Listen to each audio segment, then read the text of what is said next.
Please be sure to subscribe to the channel to update the fastest and most accurate news.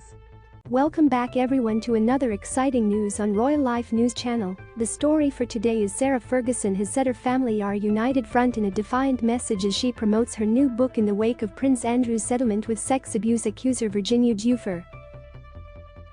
The Duchess of York, whose ex-husband stepped down from public duties in 2019, insisted the family will stand very strong and very tall after a year plagued by allegations surrounding the disgraced Duke.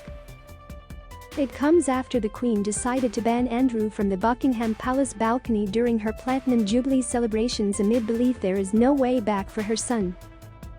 Andrew, 62, may still appear at other events over the Jubilee weekend, but his mother's decision to exclude him from the balcony during the RAF fly past, one of the most quintessential moments of any major royal event, represented a powerful symbolic snub.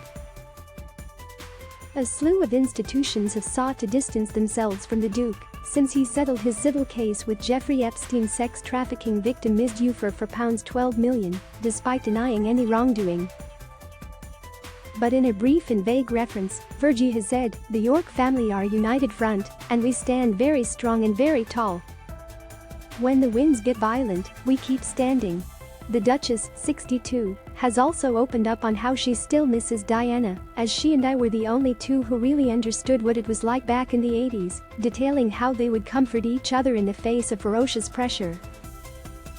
Promoting the paperback edition of novel Her Heart for a Compass, she told the Metro, "I think of her all the time and, especially because she and I were the only two who really understood what it was like back in the 80s, the pressure was ferocious and yet together, the two of us were powerful. Not powerful in the sense of strength or importance, but in the love we had for each other, and the way we helped each other cope. Nobody else is left who understands those days. Diana and I were so close and I loved her with all my heart." She said we mustn't let anyone separate us, but it did happen, and that makes me feel so sad now, because we had so much love for each other. I know how much she would have adored her incredible children. The Duchess of York, who lives in the Royal Lodge in Windsor with Andrew, no longer performs any official duties for the royal family, but does take part in private charity events. Andrew, meanwhile, had initially made himself scarce since he agreed to settle the sex abuse lawsuit without accepting liability. But he prompted outrage in March when he insisted on accompanying the Queen from Windsor Castle to a service of thanksgiving for Prince Philip, pointedly walking her down the aisle at Westminster Abbey to her seat. And Andrew sparked further controversy days later when he issued a now-deleted 700-word statement about the Falklands War that was signed off as HRH, despite Buckingham Palace saying he would no longer use the title.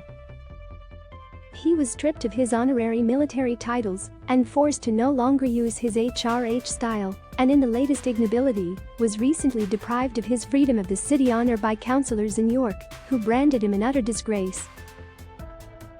It led to fresh calls for Andrew to also lose his Duke of York title, but the Queen is understood to be reluctant to concede to these demands.